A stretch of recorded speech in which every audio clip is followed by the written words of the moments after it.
Bon dia a tothom i benvinguts al curs de programació de nou. Avui veurem com podem escriure en un arxiu de text en Python. Per això anirem al nostre arxiu de Python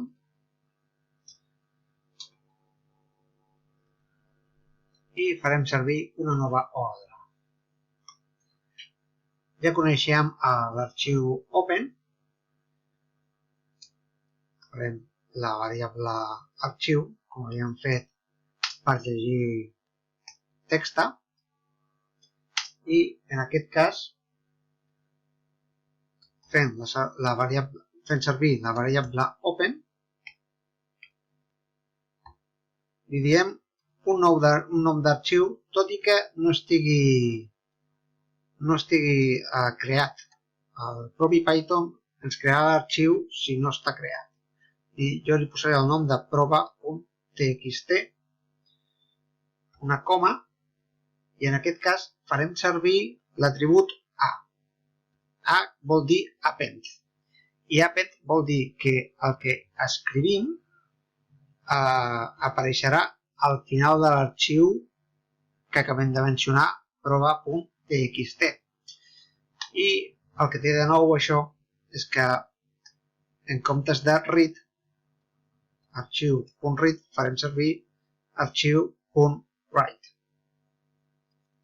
Arxiu escriu, parèntesi, i al mig posarem la frase que volem escriure o el text que volem escriure. En aquest cas posarem primera frase i posaré una contrabarra n, que vol dir que faci un salt de línia. A continuació tancarem l'arxiu, que això no ho havíem fet abans i és important. L'arxiu, sempre que fem servir una variable d'aquest tipus, de la funció open, hem de tancar l'arxiu quan hem acabat de treballar amb ell. I ara donarem Ctrl S i F5 i no ha aparegut res. No ha aparegut res per la raó que no hem imprès res en pantalla. Però si anem on tenim els nostres arxius de Python, veiem que ha aparegut un nou arxiu que es diu prova.txt. I si cliquem a sobre, posa primera frase. Ara, si l'executo un altre cop, poso segona frase, Ctrl S, F5, s'ha executat, miro aquí i ha aparegut la segona frase. Veieu? Va afegint el text a l'última posició de l'arxiu. Ctrl S, F5. Tercera frase. Podríem mirar a la pròpia consola de Python? Doncs, clar, podríem fer, com ja havíem vist abans, arxiu igual a open. Aquí posem el nom de l'arxiu, prova.txt, i fem servir l'atribut R per indicar que el que volem ara no és escriure, sinó el que volem és llegir. Això ho farem una mica més compacte, que quedi millor.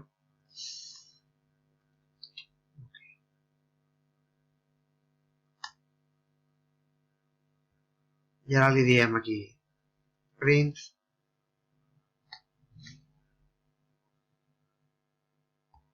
arxiu.read, que és el que havíem fet servir en l'anterior vídeo. Aquí posarem quarta frase. Ctrl S, F5. Doncs aquí ho tenim. No sembla gaire difícil, oi? Doncs bé, n'hi ha una altra opció per poder escriure en un arxiu, que és de la mateixa manera, però en comptes d'una A amb una petó, però molt de compte amb aquesta opció, perquè aquesta opció el que fa és esborrar tot el contingut de l'arxiu i escriure la frase que li donem. Bien.